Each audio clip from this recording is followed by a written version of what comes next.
सभी को जय तारण तरण। अखिल भारतीय तारण तरण जैन युवा सभा के तत्वाधान में संचालित भाव चले तारणम ई पाठशाला के अंतर्गत हम और आप श्री उपदेश सुतसार जी, जो आचार्य प्रवर श्रीमद जी तारण तरण मंडलाचार्य महाराज जी का ग्रंथ है, इस पर चर्चा कर रहे हैं। टीका करी है इस ग्रंथ की ब्रह्मचारी दिव्यानंद महाराज जी ने, उसी आधार पर अपन चर्चा कर रहे हैं। टीका इसकी पहले ज्ञानानंद महाराज जी ने भी करी है। वर्तमान में अपन महाराज जी दिव्यानंद महाराज जी की टीका के आधार पर चर्चा कर रहे हैं। भावक भावों की चर्चा अपनी चल रही है, जिसका उल्लेख गुरु महाराज ने 401 नंबर की गाथा से 468 नंबर की गाथा तक दिया है। और इन भावक भावों के कारण ही हम इच्छाओं में फंसे रहते हैं। जो भी इच्छा की बात चली, वो मन में हमारी जो इच्छा होती हैं वो इन भावक भावों के कारण ही होती हैं। तो आज अपन चर्चा करेंगे शरीर भाव की, जो 42 नंबर का भाव है। पहले मंगलाचरण। अपानम सुदपानम परमप्पा विमल निम्मिलम स्वरूपम सिद्ध स्वरूपम पिच्छति नमामि हम देव देवस्या। शरीर भाव जो गाथा क्रमांक 441 में गुरु महाराज ने दिया है। शरीर भाव संयम शरीर परिणाम सयल गलियम च आवरणम नहु पिच्छति ज्ञान सहावेन कम संक्षिप्नम। प्रत्येक गाथा में उन्होंने आवरण की बात करी है कि तुम आवरण को देखोगे, आवरण को पहचानोगे नहीं तो तुम्हारे आवरण बढ़ते जाएंगे, अर्थात तुम्हारे कर्मों पर जो कर्म का आवरण है या कर्म रूपी पर्दा है वो मोटा होता जाएगा। और उस आवरण के बढ़ने के कारण तुम अपने ज्ञान स्वभावी आत्मा से दूर होते जाओगे। तो जैसे इच्छा की बात कही तो अपन ने पढ़ा इच्छा निरोधा तपा, मतलब इच्छाओं का निरोध करना ही तप है। और इच्छा जब तक हम करते रहेंगे तब तक हमारे अंदर व्रत नियम संयम के भाव से हम दूर रहेंगे, ये कहने। अब इच्छा हमारी होती है हमारे मन में। मन में जब इच्छा उत्पन्न होती है तो हम रत होते हैं। काहे में रत होते हैं? 5 पापों में और 4 कसाय में रत होते हैं। से अर्थ ये कि हम 5 पापों में रत होते हैं, मतलब हम भोगों को भोगने का भाव करते हैं। और भोगों को भोगने का भाव करने में उनकी पूर्ति के लिए पाप भी करते हैं, मतलब आर्त ध्यान और रौद्र ध्यान करते हैं। और आर्त ध्यान और रौद्र ध्यान करके हम ना जाने कितने अशुभ कर्मों का बंध करते हैं। इच्छा जो हो रही है वो हो रही है मन में, और मन है शरीर का एक अंग। तो मन में जितने भी हमारे भाव होते हैं वो सारे भाव शरीर भाव कहलाएंगे। शरीर भाव क्यों कहलाएंगे? क्योंकि मन में हमारे इच्छा है। जैसे मेरी इच्छा है कि मैं हमेशा निरोग बना रहूं, या मैं हमेशा जवान बना रहूं, या मैं हमेशा आकर्षक शरीर का मालिक बना रहूं, मतलब मेरा शरीर हमेशा आकर्षक रहे तो लोग मेरी तारीफ करें या मेरे को देख के प्रसन्न हो। तो ऐसे अगर अपने भाव मन में आ रहे हैं तो उन मन के आने वाले भावों की पूर्ति के लिए अपन क्या करेंगे? जैसे आकर्षक सुडौल शरीर बनना है तो खूब मेहनत करेंगे, जिम जाएंगे, एक्सरसाइज करेंगे। काय के लिए? शरीर को सुंदर बनाने के लिए। या मन में इच्छा है कि मैं बलवान बनूं, तो बलवान बनने के लिए फिर क्या खाएंगे? भक्ष अभक्ष का निर्णय किए बिना जिस पदार्थ को खाने से लगता है कि मेरे को शक्ति आएगी, उस पदार्थ का भक्षण करते रहेंगे। मतलब वहां पर निर्णय ही नहीं रहेगा भक्ष का अभक्ष का। तो जब अभक्ष खाएंगे तो इसका मतलब है कि उस समय हमारे हिंसा नंदी रौद्र ध्यान है। और वो हिंसा नंदी रौद्र ध्यान अपन क्यों कर रहे हैं? हिंसा नंदी रौद्र ध्यान माने पाप हो गया। ये कौन सा? हिंसा नंदी पाप या हिंसा पाप। पहला पाप है हिंसा, तो ये हिंसा पाप हो गया। तो ये हिंसा पाप को हम करेंगे काहे के लिए? अपने शरीर को पुष्ट बनाने के लिए। तो ऐसे जब अपन अपने शरीर को पुष्ट बनाने का भाव करते हैं तो हमारे मन में जीवों के प्रति दया का भाव नहीं रहता, उनके प्रति कलुषता का, द्वेष का भाव आ जाता है। और उस द्वेष के भाव में हम भक्ष अभक्ष का निर्णय किए बिना कुछ भी खाते हैं और हिंसा नंदी रौद्र ध्यान करके ना जाने कितने अशुभ कर्मों का बंध करते हैं। तो ऐसे हमारा जो शरीर है उस शरीर को सुखी करने का, या उस शरीर में जो हमारे इंद्रियां हैं, 5 इंद्रियां, इन 5 इंद्रियों से भोग भोगने का भाव हमारा रहता है। तो भोग भोगने का भाव, जैसे रसना इंद्री से भोग भोगने का भाव है, तो रसना इंद्री से भोग भोगना मतलब विभिन्न प्रकार के पदार्थों का स्वाद लेने का भाव। तो जब रसना इंद्री से भोग भोगने का भाव है, तो जो वस्तु हमारे पास है उसको तो अपन भोग लेते हैं, लेकिन जो वस्तु हमारे पास नहीं है उसको इकट्ठी करना चाहते हैं। और उसको इकट्ठी करने का जब लोभ रहता है, उसको भोगने का जब लोभ रहता है, जब आसक्ति रहती है, तो उसकी पूर्णता के लिए हम मायाचारी भी करने से नहीं डरते। जैसे मेरे घर में कोई सामान नहीं है और मेरे को आज ही लग रहा है कि मैं खाऊं, और मेरे पास पैसे भी नहीं है उस खरीदने के उसको, तो मैं फिर कुछ ऐसा विचार करूंगा कि किसके पास मैं जाऊं कि उसके पास मुझे यह सामग्री का भोगने को मिल जाए, या किसके घर जाके मांगू कि उससे लेके आऊं और फिर मैं इसको भोगूं। तो ऐसे ना जाने कितने पाप के भाव, मायाचारी के भाव हमारी रसना लोलुपता की पूर्ति के लिए हमारे भीतर आ जाते हैं। और अगर नहीं हम समय उस वस्तु को नहीं इकट्ठी कर पाए या उस समय नहीं ला पाए, तो उसको पाने के लिए ना जाने कितने प्रकार की मायाचारी करके हम उसे पाना चाहते हैं। तो ऐसे रसना इंद्री के भाव ही से अपन बाकी इंद्रियों को भी समझ सकते हैं कि स्पर्शन इंद्री के भोगने के भाव शरीर से संबंधित है 5 इंद्रियां। तो 5 इंद्रियों के भोगने के जो भाव हैं वो शरीर के ही भाव कहलाएंगे।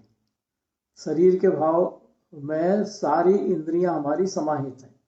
तो रसना इंद्री के बजाय स्पर्शन इंद्री के भोगने के भाव ले लें, किसी को स्पर्श करने का भाव हमारे भीतर आ रहा है और उसको, वो हमसे हमारी पहचान का भी नहीं है, लेकिन हमारे भीतर मन हो रहा है कि इसको एक बार छू कर देखना है, तो छूने से हमें संतुष्टि की प्राप्ति होगी।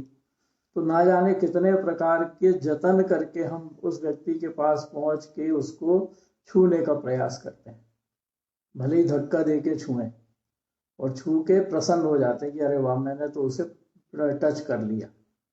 तो ऐसे अकेले छूने के भाव स्पर्शन इंद्री से, या स्पर्शन इंद्री से कोमल स्पर्श के भाव, खुरदरी से, खुरदरे जो हाथ में लगे तो उससे घृणा का भाव, ये जितने अपन ने 5 इंद्रियों के विषय भाव पढ़े हैं, विकार पढ़े हैं, वो सारे विकार शरीर भाव ही कहलाएंगे, क्योंकि 5 इंद्रियां शरीर में। इसी तरह शरीर से एकत्व होने के कारण जब शरीर में रोग हो जाए तो हम संक्लेशित होते हैं, क्योंकि प्रतिकूल हो गया वो अपने लिए। हमें तो ये है कि हम तो अच्छा खा रहे हैं, अच्छा पहन रहे हैं, और रोग हमें होना नहीं चाहिए। क्यों? क्योंकि हम तो बहुत धनवान व्यक्ति हैं। धनवान व्यक्ति हैं माने हमारे पुण्य का उदय, क्योंकि जो भी धनवान होता है उसको लगता है कि मेरे तो तीव्र पुण्य का उदय, और तीव्र पुण्य का उदय है मतलब मेरे शरीर में भी कुछ नहीं होगा। लेकिन पुण्य का उदय मतलब धन संपत्ति का बढ़ना काय पे निर्भर है? अंतराय कर्म पे। और शरीर का रोगी निरोगी होना काय पे निर्भर है? वो है शुभ नाम कर्म और असाता वेदनी या वेदनी कर्म पे। तो शरीर में रोग होगा नहीं होगा वो तो जैसे अपन ने वेदनी कर्म बांधा होगा, जैसा अपन ने नाम कर्म बांधा होगा उसके अनुसार होगा। लेकिन मैं तो मान में डूबा रहता हूँ कि मेरे को तो पुण्य का उदय है मेरे साथ, तो मेरे को तो रोग होएगा ही नहीं। और फिर जब रोग हो जाए तो वो प्रतिकूल लगता है, और उसमें फिर वो व्यक्ति, या अपन खुद कह लें, अपन खुद आर्थ ध्यान करते हैं, संक्लेशित होते हैं, और संक्लेशित होकर दुखी होते हैं। तो शरीर में रोग लगा इस कारण अपन दुखी हो रहे हैं, और शरीर में रोग नहीं लगा तो इस कारण अपन अपने आप को सुखी मान रहे हैं। तो ऐसे अनुकूल और प्रतिकूल परिस्थितियां जब शरीर के साथ आती हैं, तो उन अनुकूल प्रतिकूल परिस्थितियों में हम अपने आप को सुखी और दुखी मानते हैं, और जबकि हमारा शरीर हमसे परम भिन्न है। उसके निमित्त से हम अपने को सुखी और दुखी अनुभव करके मिथ्या भाव के कारण कहलें, या मिथ्यात्व का अज्ञान भाव के कारण कहलें, हर प्रकार के 7 प्रकार के कर्मों का बंध करते हैं। क्योंकि जब सुखी होते हैं तो मान कसाय रहती है, दुखी होते हैं तो साता वेदनी कर्म के कारण अपन को रौद्र ध्यान के परिणाम भी हो सकते हैं, और नहीं तो संक्लेश परिणाम तो होते ही होते हैं। और संक्लेश परिणाम में कसाय तीव्र रहती है, और वो कसाय जो तीव्र रहती है वो मान कसाय रहती है, और उसके कारण क्रोध आता है कि मेरे साथ ऐसा क्यों हुआ, मैं तो बड़ा आदमी, मैं तो धनवान आदमी, मेरे साथ ऐसा क्यों हुआ। तो मान कसाय के साथ क्रोध आता है, और संक्लेश परिणाम में वो अपने आप को जो दुखी मानता है, तो मान कसाय और क्रोध के कारण चारित्र मोहनी कर्म का बंध करता है, और संक्लेश परिणाम करके असाता वेदनी कर्म का बंध करता है। और जब मान और असाता वेदनी दोनों का बंध होता है तो इनके साथ नीच गोत्र का बंध होता ही होता है, उसमें कभी भी उच्च गोत्र का बंध नहीं होता। और उसके साथ नाम कर्म भी जो बंधते हैं वो अशुभ नाम कर्म ही बंधते हैं। ऐसे ही अपन हमारे शरीर के निमित्त से जो हमको संयोग मिले, परिवार में अपन रह रहे हैं तो माता है, पिता है, भाई है, बहन है, पत्नी है, पति है, बच्चे हैं, सब प्रकार के जीव अपने साथ संयोग में मिले, तो इनको अपने संबंधी मान के, इन जीवों को अपना संबंधी मान के अपन प्रसन्न होते हैं। तो वो संबंध किसका है? जो हमारे परिवार के सदस्य हैं उनसे हमारा संयोग संबंध है या संश्लेष संबंध है? कौन सा संबंध है बताएं कोई। अपन ने चर्चा करी थी संबंधों की। परिवार के जो हमारे साथ हैं संयोग संबंध, क्योंकि प्रत्यक्ष भिन्न दिख रहा है ना वो अपने से, तो जो चीज प्रत्यक्ष भिन्न दिख रही है वो संयोग संबंध में, और संयोग संबंध में होने के बाद भी उनको हम अपना मान रहे, जबकि जो संयोग है वो आज है कल नहीं है। हो सकता है अपने परिवार के किसी सदस्य की अपने से पहले मृत्यु हो जाए, या हो सकता है अपने परिवार के किसी सदस्य की मृत्यु होने के पहले ही अपन निकल लें। तो जब हम इस संसार में हैं तब तक तो संबंध, और जब चले जाएंगे तब काहे का संबंध। फिर वो अलग पर्याय में, हम अलग पर्याय में, हम अपने कर्मों के अनुसार पर्याय ग्रहण करेंगे, वो अपने कर्मों के अनुसार पर्याय ग्रहण करेगा, और सबके अपनी अपनी पर्याय में जाएंगे तो वहीं पर सब रस हो जाएंगे। वहां फिर नए पति पत्नी, नए संबंध बन जाएंगे, फिर पुरानों को भूल जाएंगे अपन, क्योंकि अपने को तो पिछले जन्म का एक भी याद नहीं। अवधि ज्ञानी होते तो शायद पता लग जाता ही कौन साथ में था पिछले जन्मों में।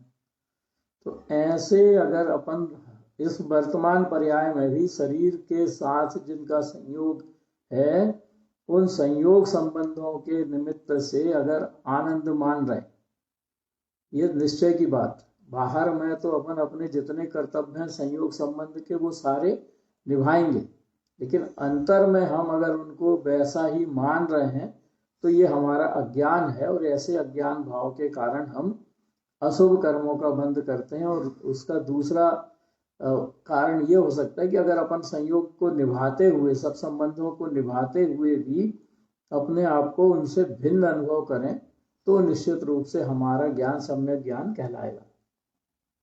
क्यों? क्योंकि कुटुंब परिवार से जब अपन जुड़ते हैं तो हम कुटुंब परिवार के, मान लो अकेले कमाने वाले हैं, तो हम कर्ता भी बन जाते हैं फिर वहां कि मैं परिवार को पाल रहा हूँ, मैंने इसको पढ़ाया, मैंने उसको लिखाया, मैंने उसकी नौकरी लगाई, मैंने उसको की दुकान लगाई, मैंने उसको घर बना के दिया, मैंने ये किया, मैंने वो किया।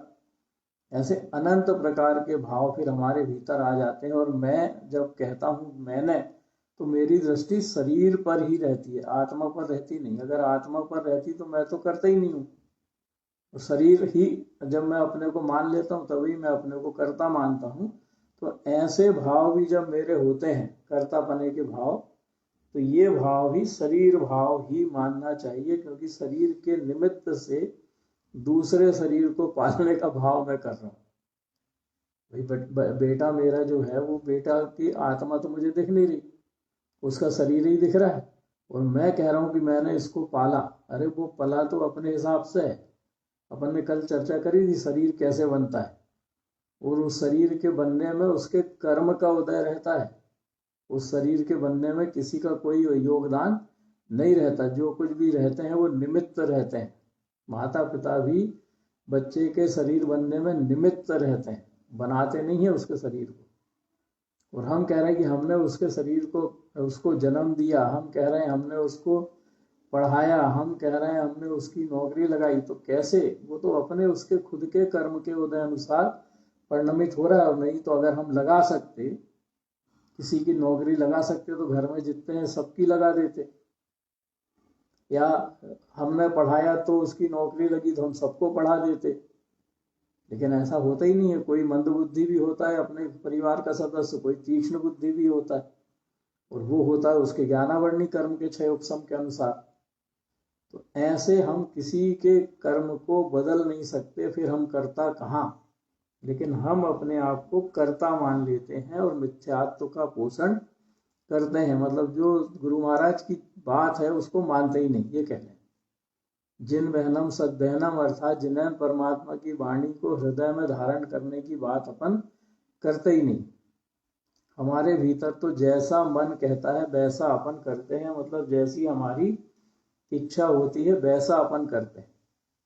अपने शरीर को, अगर अपना शरीर सुंदर है, क्योंकि अगर अपन ने समचतुर संस्थान नाम कर्म को बांधा होगा पिछले जन्म में, तो अपना शरीर सुंदर। अगर अपन ने कुब्जक संस्थान को बांधा होगा पिछले जन्म में, तो अपना शरीर बौना, बौना मतलब कम हाइट का। अगर अपने वर्ण नाम कर्म में जिस वर्ण नाम कर्म का बंध किया होगा वो वर्ण अपने शरीर का, तो अब अगर मैं सुंदर हूं तो मेरे को अहंकार आ जाता है कि मैं सुंदर, और दूसरे को देख के उसके प्रति हमारे भीतर घृणा के भाव कह लें, या उसके प्रति हमारे भीतर ऐसे भाव आ जाते हैं कि हम उसको हीन दृष्टि से देखते हैं। और जो जिसकी हाइट कम है वो कुढ़ता रहता है कि मेरी हाइट क्यों नहीं बढ़ी। माँ बाप को भी दोष दे देता है कि तुम ठिगने थे इसलिए मैं ठिगना हुआ। तो ऐसे अगर हम कुढ़ते रहते हैं तो वो हमारे कर्म के कारण हम छोटे बड़े हैं, हमारे कर्म के कारण हम सफ़ेद काले हैं, हमारे कर्म के कारण हमारी नाक टेढ़ी या सीधी है, हमारे कर्म के कारण हम भेंगे या अच्छी आंख वाले हैं, हमारे कर्म के कारण हमारे कान छोटे बड़े हैं, हमारे कर्म के कारण हमारे शरीर की चमड़ी खुरदरी या चिकनी है। तो ये सब हमने खुद ने कर्म बांधे थे, उसके कारण हमारा शरीर बना है। और उस शरीर को लेके हम मान कसाय करते रहेंगे, या उस शरीर को लेके हम संक्लेशित परिणाम करते रहेंगे, तो ये दोनों ही परिणाम जो शरीर के भाव हैं, इन परिणाम के कारण मान कसाय करके हम चारित्र मोहिनी कर्म का बंध करेंगे, और संक्लेश परिणाम करके हम चारित्र मोहिनी कर्म का बंध तो करेंगे, साथ में असाता वेदनी कर्म का भी बंध करते हैं। तो ऐसे अगर हम शरीर के बारे में विचार करते रहें तो ऐसे शरीर से हमें कभी भी सुख मिलने वाला नहीं है, चाहे हम कितना ही सोच लें। क्योंकि जब नींद आनी होती है किसी को, तो वो नींद उसे पत्थर जैसे, चट्टान जैसे सैया पर भी आ जाती है, और जिसको नींद नहीं आनी होती उसको मुलायम गद्दे पर भी नींद नहीं आती। तो नींद आने का संबंध हमारे शरीर का जो है वो हमारे मन में उठने वाले विचारों से, कि अगर हम मन से शांत हैं तो कहीं भी नींद आ जाएगी, और अगर हम मन से शांत नहीं हैं तो हमें कहीं भी नींद नहीं आएगी। और हम किसको दोष देते रहते हैं?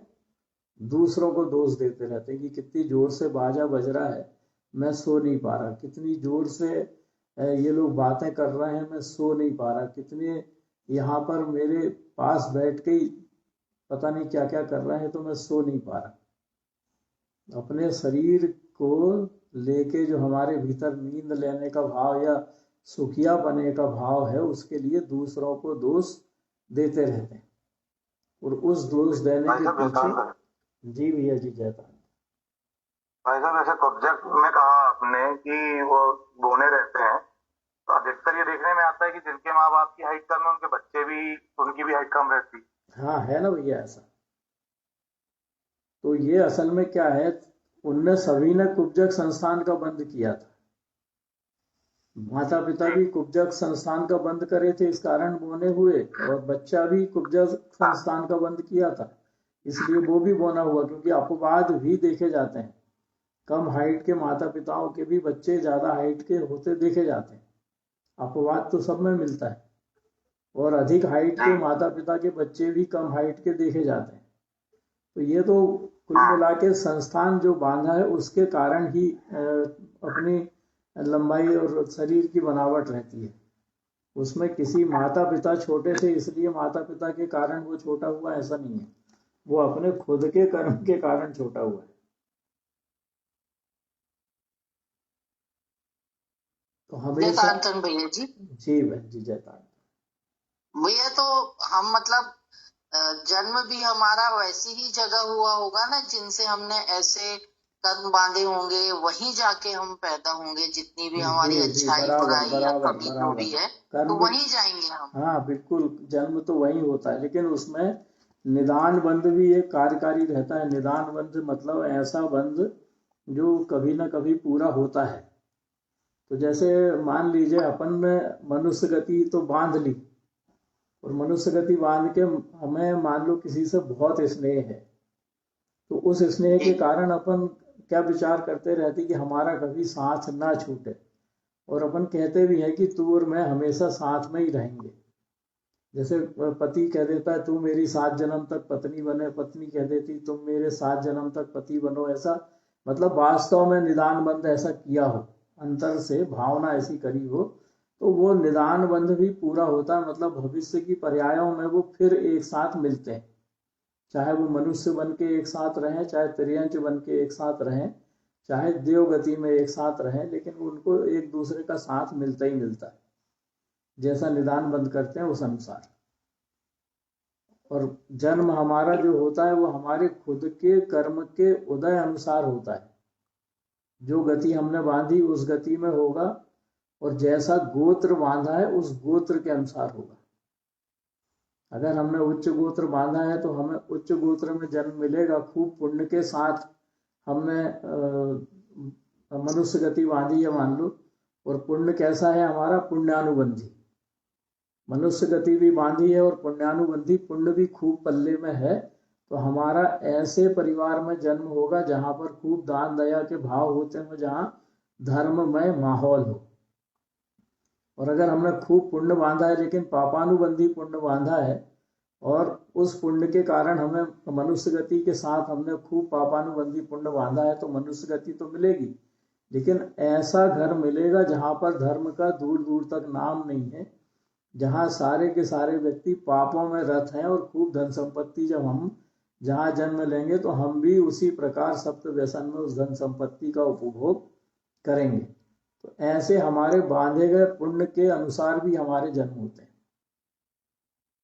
भैया जैसे कभी जैसे कोई ये करुणा भाव से जो विकलांग है या कुछ है, इनके लिए अगर कोई करुणा भाव से अगर अपन काम करते हैं तो क्या उससे भी निदान बंद होता है? नहीं, उससे तो पुण्य बनता है। अगर हम इच्छा सहित वह काम कर रहे हैं, करुणा भाव से किसी के दुख को दूर करने में निमित्त बन रहे हैं, तो उससे तो पुण्य का बंध होता है। इच्छा रहित है तो पुण्यानुबंधी पुण्य का बंध होगा, और इच्छा सहित कि लोग मेरी बड़ाई करेंगे, मेरी इससे प्रतिष्ठा होगी, मैं इनको सहायता कर रहा हूँ, ऐसा मेरे भीतर मान कसाय है कि मैं सहायता कर रहा हूँ, तो फिर ये पापानुबंधी पुण्य का कारण बनेगा।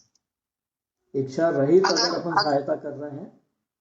जी भैया जैसे अगर विचार रहता है कि मतलब ये इतने दुख में हैं, कैसे हुए होंगे, कैसे मतलब विचार अगर आप मिल के आते हैं, क्या मैं ये कर चुकी हूँ इसलिए मुझे बार बार ये ध्यान रहता है कि ये विकलांग स्कूल में जाते थे तो पूरे समय दिमाग में यही चलता रहता था कि ये लोग कितने दुखी, कितने परेशान है। ये छाती वाली तो कोई बात ही नहीं है, मतलब इन लोग को कितनी तकलीफ है। तो क्या हम जो विचार करते रहते हैं वो विचार हमारे साथ जुड़ते हैं?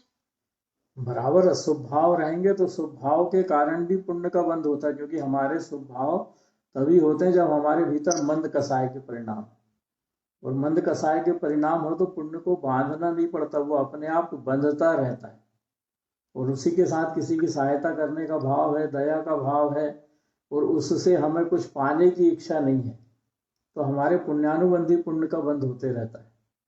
और अगर हम विचार कर रहे हैं और केवल विचार ही कर रहे हैं दया करना है दया करना है, कर है नहीं रहे, तो ये मायाचारी के परिणाम हो जाएंगे और मायाचारी के परिणाम के कारण फिर वैसे कर्म बनेंगे। अगर हम दया कर रहे हैं और मान कसाय भी है कि हमको दया करने से प्रतिष्ठा मिलेगी, लोग हमारा नाम लेंगे, और जिसको दया, जैसे हॉस्पिटल में नहीं होता कि अपन पर्यूषण के पर्व में देखते हैं फोटो आजकल कि एक केला दे रहे हैं अपन किसको, मरीज को, और एक केला देके 5 लोग उसके साथ फोटो खिंचा रहे हैं। तो ये क्या है, मान कसाई है कि हम तुम्हारी सहायता कर रहे हैं एक केला देके। तो ऐसे भाव से हमें अगर दया दान करना है तो इसके बजाय हमें बचना चाहिए, क्योंकि इससे पापानुबंधी पुण्य का बंध होगा, और वो पापानुबंधी पुण्य जो बंधेगा वो अगले पर्याय में भले ही हमें धन संपत्ति दिला दे, लेकिन उस पर्याय में हम इतने पाप करेंगे कि अगली पर्याय हमें ना जाने कौन सी मिलेगी, अधिकतर तो नरक ही मिलेगी। तो अपन देखते हैं ना, धनिक वर्ग के बच्चे अभी जो है वर्तमान में, वो हर प्रकार की कसायों में लिप्त है, हर प्रकार के पाप में लिप्त है, सप्त व्यसनों में लिप्त है, कोई नशेड़ी है, कोई गंजेड़ी है, कोई शराब पीता है। और ये सारे के सारे जीव क्या कर रहे हैं, वर्तमान में पाप ही बांध रहे हैं कि नहीं, उस धन संपत्ति का दुरुपयोग कर रहे हैं। क्यों? क्योंकि उनका पापानुबंधी पुण्य का उदय है। तो ऐसी धन संपत्ति का उपयोग करके ये पाप कर्म का बंध करके कहाँ जाएंगे? जब तीव्र हिंसा नंदी रौद्र ध्यान उनके भीतर है तो नरक ही जाएंगे अगली पर्याय में। तो ऐसे पापानुबंधी पुण्य को बांधने से अच्छा है कि हम पुण्य को जितना बंध सके सही वाला पुण्य बांधे। तो कम से कम हमें ऐसे अधर्म करने का अवसर, धन संपत्ति के निमित्त से अधर्म करने का अवसर तो नहीं मिलेगा। इसी कारण तो अपन कहते हैं कि जो दान अंतराय कर्म का जिसको उदय रहता है वो ढेर सारी संपत्ति का मालिक हो तो भी वो जब कोई उससे दान देने की बात करता है तो वो कोई ना कोई मीनमेट निकालते रहता है। क्यों? क्योंकि उसके भाव नहीं होते ना, दानांतराय कर्म का उदय है तो वो दान दे ही नहीं पाता, और दान नहीं दे पाता तो उसके दान देने के भाव नहीं होने के कारण वो दोष निकालता है किसमें, उस काम में जो जहां उसको दान नहीं देना। और जिसके दानांतराय कर्म का क्षयोपशम रहता है तो उसके पास जितना हो उसमें से भले ही वो कम से कम राशि दे, लेकिन उसके दान देने के भाव होते हैं। तो ऐसे किसी की भी संपत्ति शुभ कार्य में लगती भी नहीं है, क्योंकि वो संपत्ति भी जो आई है वो उसने कैसे कमाई है उस पर भी निर्भर करता है। धन संपत्ति जो आई है वो उसके कौन से कर्म के निमित्त से आई है। वो आई तो लाभांतराय कर्म के क्षयोपशम से, लेकिन दानांतराय कर्म का उदय चल रहा है तो देगा ही नहीं दान। भोगांतराय कर्म का उदय चल रहा है तो घर में सब कुछ होके भोग नहीं पाएगा।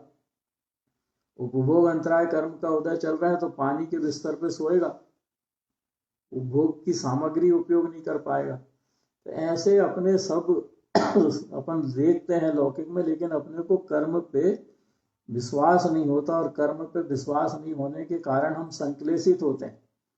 आर्त ध्यान करते हैं कि मेरे साथ ही ऐसा क्यों हो रहा। अरे अपन ने खुद ने वो कर्म बांधे थे तब तो वो अब अपने साथ वैसा हो रहा है, लेकिन अपन उसको प्रतिकूल मान लेते हैं, अपने लिए प्रतिकूल मान लेते हैं, और इस कारण अपन आर्त ध्यान करते हैं। तो ये सारे भाव, जितने भी प्रकार के भाव हैं, शरीर से के निमित्त से, अपने मन के निमित्त से होते हैं। चाहे वो प्रतिष्ठा पाने का भाव हो, चाहे भोग भोगने का भाव हो, चाहे अपने आप को संवारने का भाव हो, चाहे अच्छे कपड़े पहनने का भाव हो, चाहे अपने अच्छे आभूषण गहने पहनने का भाव हो। क्योंकि जब अपन कुछ भी अच्छा पहनने का भाव करें या कुछ भी पहनने का भाव करें तो उसके पीछे हमारे भीतर एक लोभ रहता है। कौन सा लोभ रहता है? लोग मेरी प्रशंसा करें। खूब गहने पहन के बाहर निकलेंगे तो लोग को जाने कि मेरे पास इतना है तो लोग मुझे बड़ा आदमी माने। कार में जा रहा हूं तो लोग मुझे कार वाला कहें। तो ऐसे अपने भीतर प्रतिष्ठा पाने के भाव होते हैं, और वो लोभ कसाय के भाव क्योंकि हमारे शरीर के से संबंधित है, हमारे मन में उठ रहे हैं, इसलिए उन भावों को भी शरीर भाव ही कहा जाएगा, चाहे वो कितना ही हो, कोई सा भी भाव हो। भैया जी, जी बहन जी, सबसे बड़ा तो मिथ्यात पड़ा ही है ना अभी मान्यता में कि मैंने किया, हमने किया। जब तक ये नहीं छूटेगा, मात्र अपन तो निमित्त है, उपादान की योग्यता तो उसकी थी ना कि अपने भाव हुए शरीर दान का, देने के या कुछ, शरीर से और संबंधित कहीं ना कहीं अंतर में तो कुछ ना कुछ यदि दान पुण्य भी कर रहे हैं तो कहीं ना कहीं तो है अच्छा करने के भाव है कि मुझे अच्छा मिलेगा इसलिए मैं अच्छा करूं। तो मिलेगा ना बहन जी, वो भी मेरे तो मंद कसाय के परिणाम है, तो मिलेगा तो पापानुबंधी पुण्य हाँ, होगा वो। पर अंतर में जब तक ये भाव नहीं रहते भैया जी, जब तक कोई करते ही नहीं ना, नहीं करेगा ही बहन नहीं। वो जे जी, चाहे नहीं दान नहीं भी दे रहे नहीं, हैं, ऐसा हम नहीं तो है बहन अंतर जी, में है कि हाँ भाई मेरे ऐसा धन का सदुपयोग हो ऐसा रहा है। ऐसा नहीं है। और आप अपने अपन आज तो नेट का जमाना है, यूट्यूब का जमाना है, आप देखें यूट्यूब में ऐसे भी लोग हैं जो एक हाथ से देते हैं और दूसरे हाथ को पता नहीं लगने देते, भूल जाते हैं देने के बाद कि मैंने इसको दिया था। ऐसे भी लोग हैं। दिया तो था भैया, पर अंतर में कहीं ना कहीं भावना तो ये रहती कि मैंने दिया तो मुझे, जैसे अपन दान के समय भी कहते हैं कि दोगे तो मिलेगा, पर भाव देखिए में मिलेगा, लौकिक अगले भाव में लौकिक मिलेगा। व्यवहार में तो कहना पड़ेगा बहन जी, लोगों को प्रेरित हाँ, करना पड़ेगा। तो मतलब कहीं ना कहीं अंतर में ये लौकिक भाव रहते व्यवहार ही है में कि तो हाँ अपन दे रहे कहेंगे हैं ही, तो। लौकिक व्यवहार में इसलिए कहना पड़ेगा क्योंकि प्रेरित करेंगे तो आदमी कम से कम अपने धन का सदुपयोग तो करेगा ना। भाई उसका दानांतराय कर्म का भी उदय चल रहा है, तो उसके घर का कोई ऐसा सदस्य हो सकता है जो कहे कि नहीं हमें देना ही है। जैसे अपने घर में ही होता है कि नहीं मुझे 500 रुपये देना है, और मेरी पत्नी अड़ जाए कि नहीं 1100 रुपये देना है, तो मैं मन हो चाहे नहीं हो मैं 1100 रुपये देता हूँ कि नहीं, या मेरे पत्नी कहे 500 देना है और मैं कहूँ 1100 देना है, तो फिर मैं 1100 देता हूँ तो पत्नी मन महसूस के रह जाएगी, लेकिन देंगे तो ना। तो ऐसे घर के सबका दान अंतराय कर्म का उदय थोड़ी चलता है, कोई ना कोई सदस्य का तो होता है कि दान का भाव चाहे हो, और वो दान के भाव में अगर वो भारी पड़ जाए तो उसी हिसाब से दान होता है। फिर अकेले एक व्यक्ति नहीं, का, वो बात तो है भैया जी, जैसे अपन दान भी कर रहे हैं तो कहीं ना कहीं सूक्ष्म, बिल्कुल सूक्ष्म से बिल्कुल जब चिंतन करें तो कहीं ना कहीं तो ये ग्रंथि अपनी पड़ी है कि अच्छा कर रहे हैं इसलिए कि हमें अच्छा होगा हमारा। देखिए बहन जी अभी अपन में कोई सम्यक दृष्टि तो हो नहीं है, छाई सम्यक दृष्टि। हाँ, तो जब ये बात छाई ठीक सम्यक है, दृष्टि नहीं हुए हैं तब तक तो अपने सब प्रकार के भाव चलेंगे, और व्यवहार में हम खुद भी दूसरों से कहेंगे कि दान करना बहुत अच्छी भावना है, दान करना चाहिए, इससे पुण्य का बंध होता है। अब जो दान कर रहा है उसके कैसे भाव है वो तो खुद ही जान सकता है, लेकिन पुण्य का बंध तो होता ही है, चाहे उसके दान करने से पापानुबंधी पुण्य हो चाहे पुण्यानुबंधी पुण्य हो, पुण्य का बंध तो होता ही है। तो मान कसाय के साथ भी वो दान करेगा तो भी उसके पुण्य का बंध होगा, क्योंकि दान तो कर रहा है ना वो। तो प्रेरणा तो सबको ही देनी पड़ेगी, क्योंकि व्यवहार में लौकिक व्यवहार में सब चलेगा, सब करेंगे अपन। जैसे अपन कहते हैं कि मैं भोजन नहीं बनाऊं तो तुम खाओगे क्या, तो व्यवहार में ऐसा कह रहे हैं तो ये भी अपन कह सकते हैं कि हाँ ठीक है कहना, लेकिन निश्चय की बात जब आएगी तो निश्चय से तो मुझे मानना पड़ेगा कि मैं किसी पदार्थ को परिणमा नहीं सकता। ऐसे ही मैं दान भी नहीं कर सकता। क्यों? क्योंकि मेरे पास जो आया है वो कर्म के उदय से आया है, और जो है वो आज है कल नहीं है। तो निश्चय की बात जब आएगी तब अपन कहेंगे कि मेरे भीतर जिसका है उसके पास जाएगा, मेरा नहीं है, ये मेरे संयोग में है लेकिन मेरा नहीं है। जब मेरे पुण्य का उदय है तो मेरे संयोग में है, और जब पाप का उदय आएगा तो मेरे संयोग से ये निकल जाएगा। तो कितनी बार अपन चर्चा कर चुके हैं कि जब मान लो घर का एक बुजुर्ग है या एक लड़का है, वो बीमार पड़ता है और उसके बीमार पड़ने में इतनी धनराशि निकल जाती है कि कर्जा तक हो जाता है आदमी पे, चाहे वो लड़के का इलाज करा रहा हो चाहे पिताजी का इलाज करा रहा हो। तो ऐसा भी तो अपन ने होते देखा ना। इसका मतलब क्या है कि जब तक उसके पास धनराशि थी तब तक उसका लाभांतराय कर्म का क्षयोपशम था, और वो चली गई उल्टा वो कर्जे में आ गया तो उसका लाभांतराय कर्म का उदय है अब। तो ऐसे ही हमें जो मिला है, हमारे पास जो है वो लाभांतराय कर्म के क्षयोपशम के कारण हमारा नहीं है, क्योंकि हमारा तो क्या मालूम कब लाभांतराय कर्म का उदय आ जाए और वो वस्तु हमसे दूर हो जाए। तो इसलिए हमें अंतर में तो ये निर्णय होना चाहिए कि मैं दान कर रहा हूं तो ये मैं नहीं कर रहा हूं, ये तो मेरे ऐसे निमित्त हूं मैं, भाव मेरे ऐसे हो रहे हैं कि मेरे निमित्त से ये धनराशि क्षेत्र से क्षेत्रांतर हो रही है। ऐसा जब हमारे भीतर निर्णय रहेगा तो हमें पुण्यानुबंधी पुण्य का बंध होगा। और मैं कर रहा हूं का निर्णय रहेगा तो मैं कर रहा हूं में पापानुबंधी पुण्य का बंध होगा, क्योंकि कर रहा हूं तो बंध कसाय के परिणाम तो दोनों स्थिति में। तो ये तो निश्चय की बात है। जब तक अपन बहुत अधिक धर्म को नहीं समझे हैं, जब तक अपन बहुत अधिक अंदर सूक्ष्म से सूक्ष्म बातों को नहीं समझे हैं, तब तक तो हमें ये मानना चाहिए कि दान करना चाहिए, दान करने से पुण्य का बंध होता है। हम विकल्प में फंसे ही नहीं कि पुण्यानुबंधी क्या होता है, पापानुबंधी क्या होता है। हमें तो ये मानना चाहिए कि दान करने से हमें अगली पर्यायों में सुख मिलेगा, मतलब पुण्य का बंध होगा, उससे सुख मिलेगा। तो ये व्यवहार की बात है, और ये व्यवहार की बात अपन करते ही हैं। लेकिन अपन यहाँ चूंकि शरीर के भावों की बात कर रहे हैं, तो जब शरीर के भाव की बात करेंगे तो शरीर के भाव में हमारे हर प्रकार के भाव जितने भी हमारे मन में उत्पन्न होते हैं, वो सारे भाव शरीर भाव कहलाएंगे, क्योंकि वो हमारे मन में उत्पन्न हो रहे हैं और मन हमारे शरीर का अंग है। तो इस अपेक्षा से अपने को ये लेना चाहिए। अब रही मिथ्या दृष्टि की बात, तो जो मिथ्या दृष्टि है वही तो अज्ञानी है, और वही अज्ञानी शरीर को अपना मानता है। तो शरीर को अपना मानने वाला अज्ञानी कहें चाहे मिथ्या दृष्टि कहें, वो है ही, वो तो मुख्य तो उसका बेस में तो वही है। और जिसने शरीर से अपने को भिन्न मान लिया है, उसके भीतर इच्छाएं भी उठेंगी तो वो अपने आप को संबोधेगा कि मैं तो इच्छाओं को भोगने वाला हूं ही नहीं।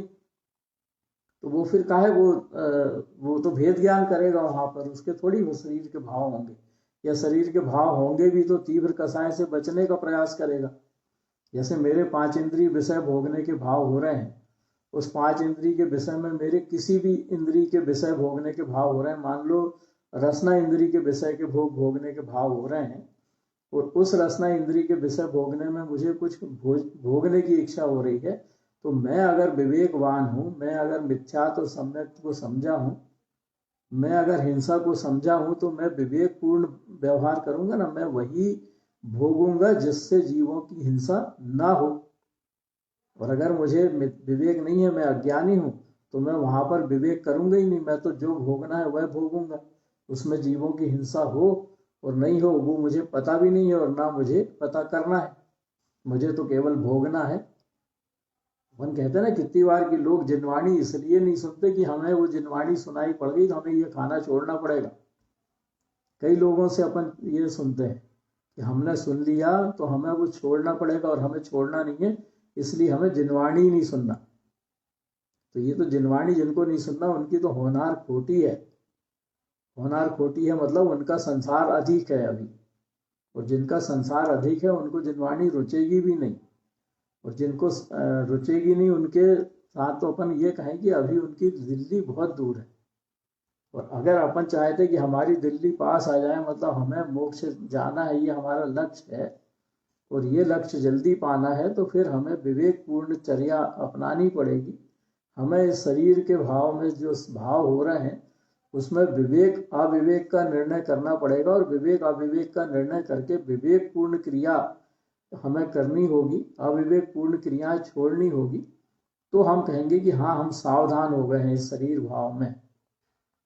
और नहीं तो फिर हम जो अनिष्टकारी दुर्गति के कारण हैं, हिंसा के कारण हैं, पाप की प्रवृत्ति वाले हैं, विषय कसायों में लिप्त कराने वाले हैं, ऐसी चर्चा की पूर्ति करने वाली चीजों को सुनते रहेंगे, आंखों से देखते रहेंगे, उन्हें पढ़ते रहेंगे, और पढ़ के सुन के आंखों से देख के उसमें और लिप्त होते रहेंगे। उससे दूर हटने के बजाय उसमें घुसते रहेंगे। जैसे मान लीजिए मुझे चोरी करने अच्छा लगता है, तो मैं चोरी करने के तरीके पढ़ता रहूंगा, चोरी करने के तरीके सुनता रहूंगा लोगों से, और उसी के बारे में विचार करता रहूंगा, और वही चिंतन मेरा चलता रहेगा। क्यों? क्योंकि मेरे को चोरी करने की इच्छा है, या मुझे एक इंद्रिय के विषयों के भोगने की इच्छा है, तो मैं एक इंद्रिय विषय से संबंधित भोगों के बारे में पढ़ता रहूंगा, भोगों के बारे में सुनता रहूंगा, लोग कैसे भोग भोगते हैं उनको देखता रहूंगा, और वैसे भोग भोगने की क्रिया फिर मैं भी करूंगा। तो ऐसे मेरे भीतर जिस प्रकार की इच्छा है, उस इच्छा के अनुरूप मेरे भाव होते हैं, और उन भावों में मैं लिप्त होता हूं। चाहे वो रसना इंद्री का विषय हो, चाहे कर्ण इंद्री का विषय हो, चाहे स्पर्शन इंद्री का विषय हो, कोई भी विषय हो।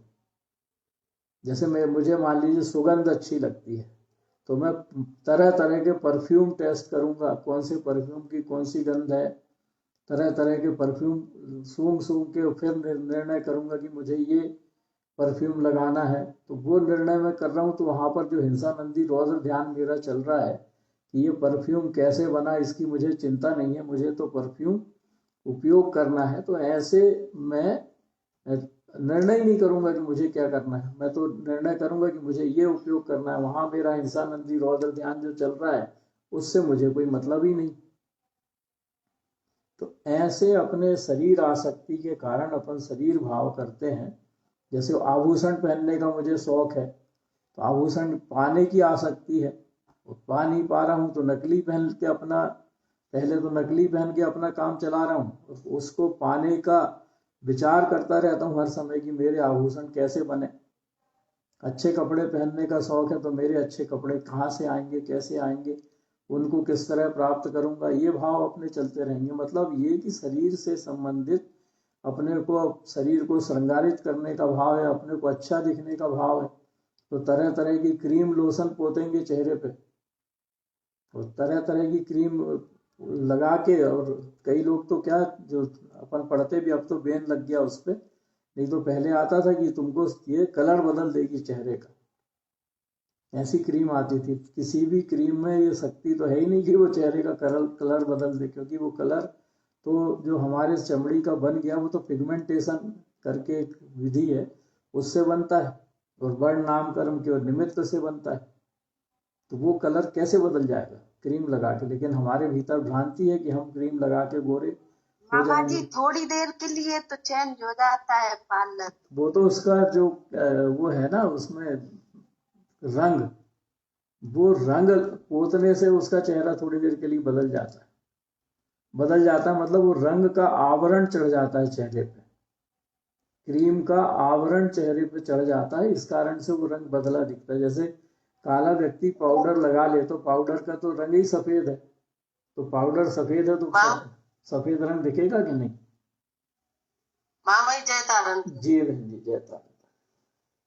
फेयर एंड लवली है मामा जी को, है फेयर एंड लवली लगाने से हाँ, गोरे हो तो जाएंगे पहले रेशम। पहले उसकी ऐड आती थी ना, काले को गोरा कर दे, अब वो ऐड बंद कर दी है, क्योंकि आज अब किसी ने ऑब्जेक्शन दिया कि कोई काले को गोरा कर नहीं सकता, तो उसने काले को गोरा कर दे बोलना बंद कर दिया एडवर्टाइजमेंट में।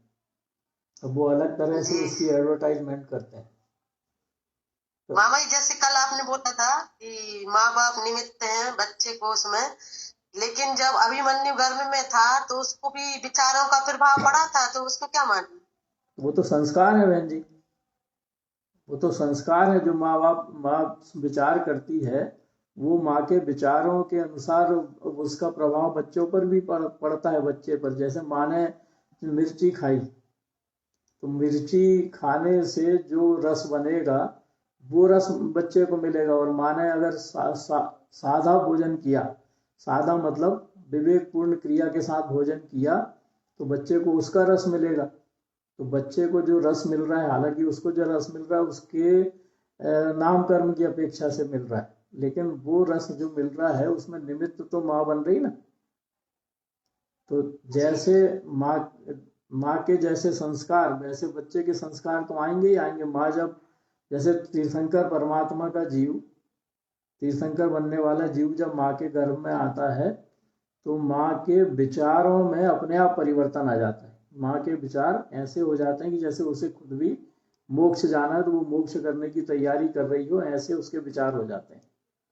वो विचार जीव के निमित्त से ही भाव बनते हैं ना, जो जीव गर्भ में आ रहा है उसके निमित्त से भाव जो बने। जीव गर्भ में है उसके निमित्त से भाव वैसे बनते हैं। तीर्थंकर परमात्मा का जीव गर्भ में है, तो तीर्थंकर के जैसे मोक्ष जाने के भाव हो रहे हैं। कोई पापी जीव आ जाए गर्भ में, तो पापी जीव के घर में, आप लोग तो इसका एक्सपीरियंस भी होगा कि हमारे भाव बिगड़ रहे हैं।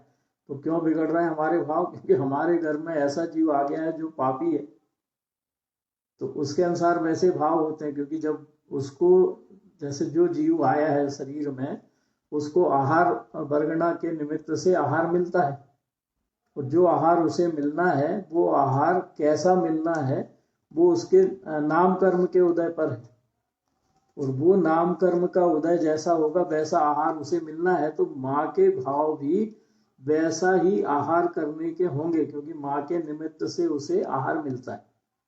तो माँ के भाव भी वैसे होते हैं, और माँ के भाव वैसे होते हैं तो माँ भी उसी तरह का भक्षण करती है जैसे बच्चे के नाम कर्म के उदय से रस उसको मिलना है। और ये तो एक्सपीरियंस की बात है कि ऐसा होता अपन देखते हैं प्रत्यक्ष में, कि कई माएँ जो खाती नहीं थी उल्टा सीधा बच्चों के घर में आने पर उल्टा सीधा खाना शुरू कर देती। होता है ऐसा कि नहीं? कभी कोई उदाहरण देखा है कभी अपन लोगों ने? जी होता है मैम। तो ये होता है, सब निमित्त नैमित्तिक संबंध है, और उसमें मूल में है नाम कर्म। नाम कर्म मतलब आहार वर्गना जो उसको मिलनी है, जो आहार उसको मिलना है वो आहार तो मिलना निश्चित है। अपने को शरीर बनाने के लिए, शरीर के चलाने के लिए एक एक परमाणु जो हमको मिलना है भोग के रूप में, वो एक एक परमाणु भी क्रमबद्ध निश्चित अटल है कि वही परमाणु हमको मिलेगा खाने को, जो उसके अलावा दूसरा नहीं मिलेगा। अपन देखते हैं कि हमारे सामने थाली लगी है, और थाली में हमारे बगल वाला जो खा रहा है वही हमारी थाली में आ रहा है। और कभी कभी ऐसा भी होता है कि बगल वाला खाते रहता है और हम बीमार होने के कारण उस वस्तु को खा नहीं पाते। बगल वाला अच्छे व्यंजनों को खा खा के मजे ले लेके खा रहा है हमारे सामने बैठ के, और हम उसके सामने बैठ के दाल रोटी खा रहे हैं। तो क्या हमारी योग्यता उस भोजन को करने की उस समय है? नहीं। क्यों? क्योंकि हम बीमार हैं। तो बीमार होने के कारण दाल रोटी खा रहा है या खिचड़ी खा रहा है, और वो हमारे सामने अच्छे अच्छे व्यंजन खा रहा है। तो हमें उस समय संकलेश परिणाम आ जाता है कि देखो ये कैसा खा रहा है और मेरे को बता बता के खा रहा है, या कैसे मेरे सामने ही बैठा दिया इसको कि ये बाद में खा लेता, कम से कम मेरे को तो दुख नहीं होता कि मुझे ये खाने को नहीं मिलता। तो ये अपने अपने कर्म के अनुसार अपने को भोजन भी मिलता है, और उस भोजन में जितने परमाणु हमारे शरीर में जाना है, भले ही वो भोजन के निमित्त से जा रहे हों तो वो परमाणु जाएंगे, लेकिन शरीर उस परमाणुओं में से कितने ग्रहण करेगा वो कर्मोदय जन्य है। सारी व्यवस्था बड़ी स्पष्ट है, लेकिन होता यह है कि हमें लगता है कि मैं खाऊंगा तब तो स्वस्थ बनूंगा, मैं कसरत करूंगा तब तो स्वस्थ बनूंगा। व्यवहार में ठीक है ये कहना कि खाऊंगा तब तो स्वस्थ बनूंगा, कसरत करना चाहिए, क्योंकि कसरत करने से मोबिलिटी शरीर की बनी रहती, व्यवहार में ठीक है। लेकिन निश्चय से जब अपन बात करेंगे तो निश्चय से शरीर के एक एक परमाणु का परिणमन क्रमबद्ध निश्चित अटल है, और उसके परमाणु का परिणमन जैसा होना हो उस अनुसार हमारे भाव होते हैं। अगर मेरे शरीर में खटाई के रूप में परमाणु ग्रहण होना है तो मेरे खटाई खाने के भाव होंगे। अगर मेरे शरीर में मिठाई के रूप में परमाणुओं का ग्रहण होना है तो मेरे मिठाई खाने के भाव होंगे। अर्थात जैसे परमाणु मेरे शरीर में आहार वर्गना के रूप में ग्रहण होने का निमित्त है वैसा मुझे खाने के भाव होते हैं। और जो विवेकी हो जाता है खाने पीने में वो हो जाता है ज्ञानी, और जो विवेक नहीं रखता वो हो जाता है अज्ञानी। क्योंकि अविवेकी ये सोचता है कि मैं खाऊंगा तो स्वस्थ बनूंगा, और विवेकवान ये सोचता है कि जो परमाणु आहार के रूप में मेरे में जाने हैं वो परमाणु निश्चित रूप से मुझे अच्छे से कहना चाहिए कि मुझे वही ग्रहण करना है जिसमें जीव हिंसा ना हो, या उसके अपने आप ही जीव हिंसा ना होने वाले परमाणु ग्रहण करने के भाव होते हैं। अज्ञानी के भाव और ज्ञानी के भाव में यही अंतर है कि ज्ञानी अपने आप व्रत नियम संयम करने के भाव करता है, और अज्ञानी व्रत नियम संयम से दूर रहने का भाव करता है। और हम मानते हैं कि मैंने किया, कर्तापना निश्चय से अपने आप को कर्ता मानते हैं, जबकि व्यवहार में तो कर्ता कहना चाहिए, पर निश्चय से मैं करता नहीं हूँ ये निर्णय होगा तब हम इक्ष अनिक्ष इक्ष जो सूत्र आया है अभी उसको समझ पाएंगे। और नहीं तो इच्छा करते रहेंगे, और इच्छा कर करके शरीर के पोषण संबंधी क्रियाएं करते रहेंगे, और शरीर के पोषण संबंधी क्रियाओं में उलझ के शरीर भाव करते रहेंगे और शरीर भाव करके मिथ्यात्व के कारण अनंत अशुभ कर्मों का बंध करते रहेंगे। अब अपन शरीर को देखें कैसा है, तो कल अपन ने देखा था कि शरीर है क्या। अब इस शरीर में 9 द्वार तो स्पष्ट दिखते हैं अपने को, 2 नाक के द्वार, 2 कान के द्वार, 2 आंख के द्वार, 1 मुंह का द्वार और 2 मल द्वार, ऐसे 9 द्वार तो स्पष्ट दिखते हैं।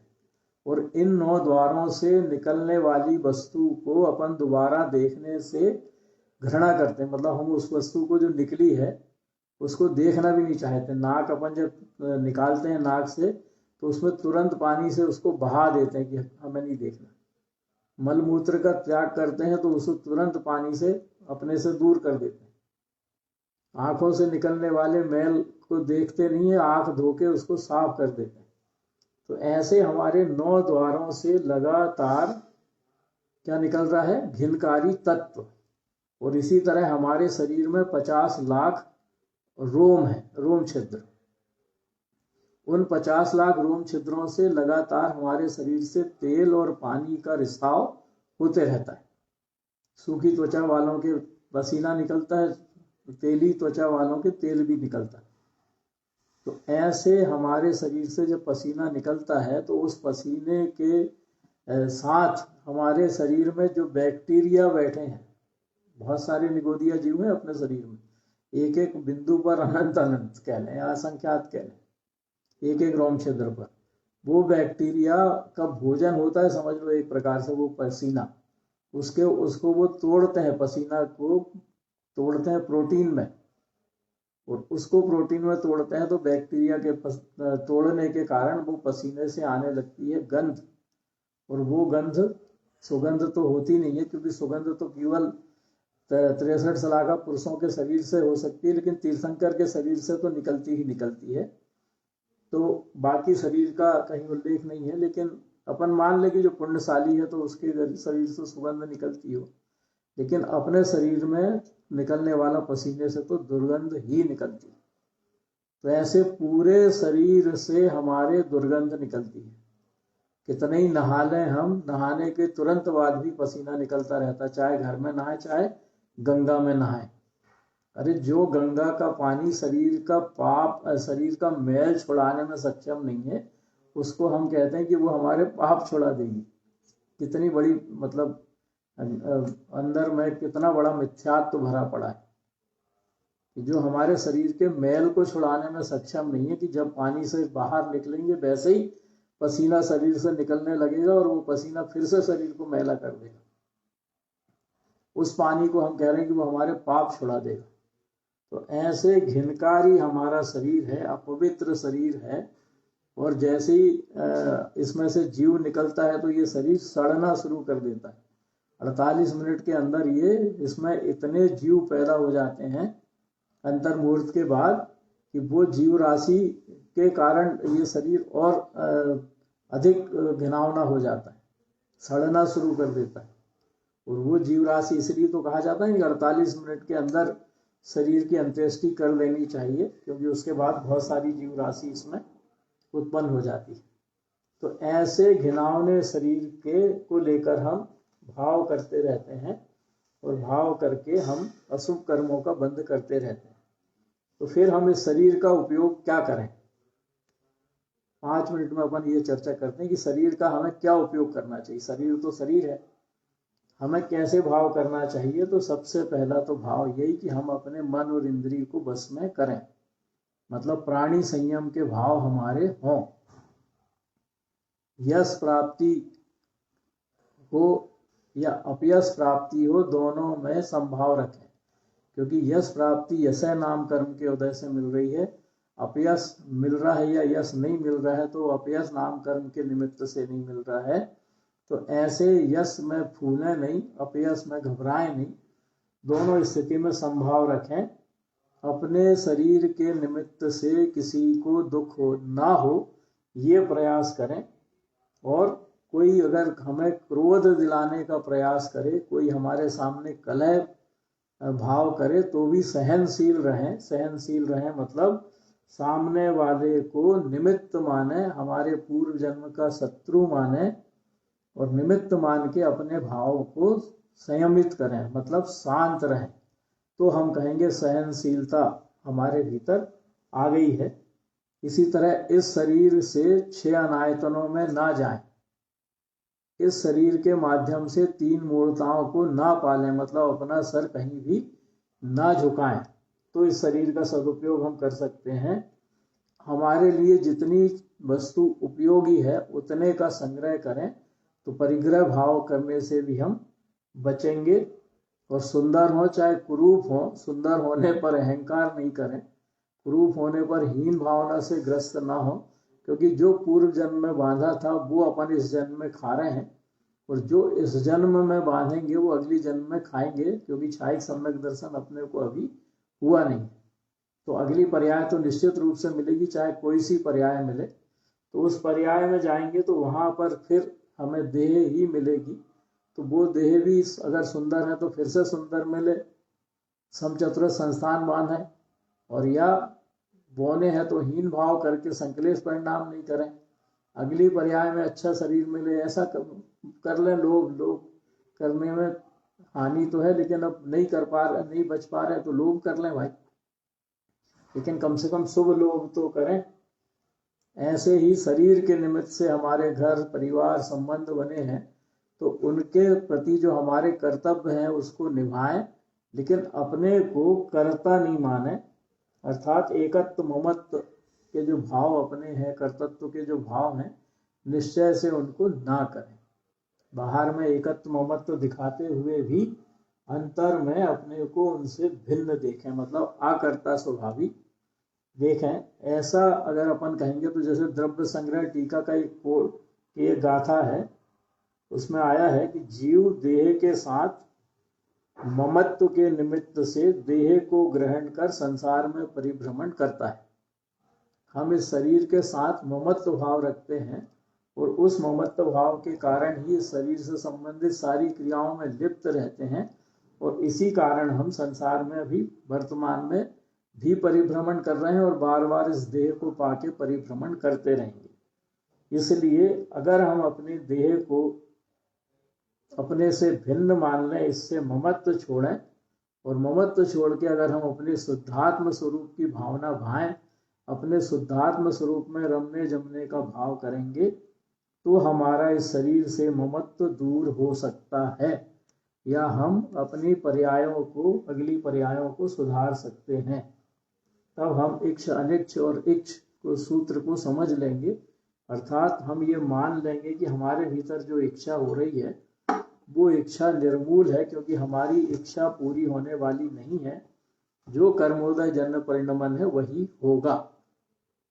जैसे मैं लखपति बनने की इच्छा रखूं और मेरे लाभांतराय कर्म का उदय चल रहा है, तो मैं कहाँ से लखपति बन पाऊंगा? इच्छा ही भर कर पाऊंगा। या मैं मान लो कम सुंदर हूं और सुंदर बनने की इच्छा रखूं, तो मैं बाहर पदार्थों से सुंदर थोड़ी बन सकता हूं। वो तो जैसा आकार शरीर में ले लिया वो आकार अब पूरी पर्याय में रहेगा, आकार तो बदलने वाला है नहीं। तो ऐसे अपनी इच्छाओं को हम संयमित करके अपने भावों की संभाल कर सकते हैं, और अपने भावों की संभाल करके हम अपने अगले बंधने वाले कर्मों को ये कहना कि शुभ कर्मों का बंध कर सकते हैं। ऐसी देशना गुरु महाराज की हम सबके लिए है। किसी का कोई प्रश्न हो तो अपन लेते हैं।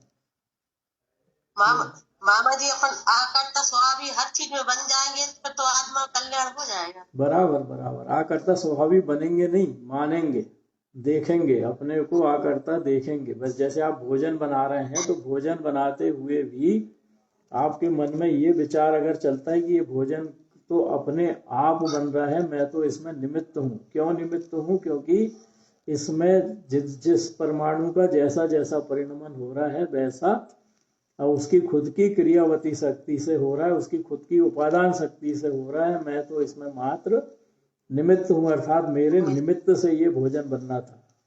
ऐसा विचार करेंगे तो अपन ज्ञायक बनेंगे, नहीं तो फिर अपन ज्ञायक नहीं बनेंगे। जी।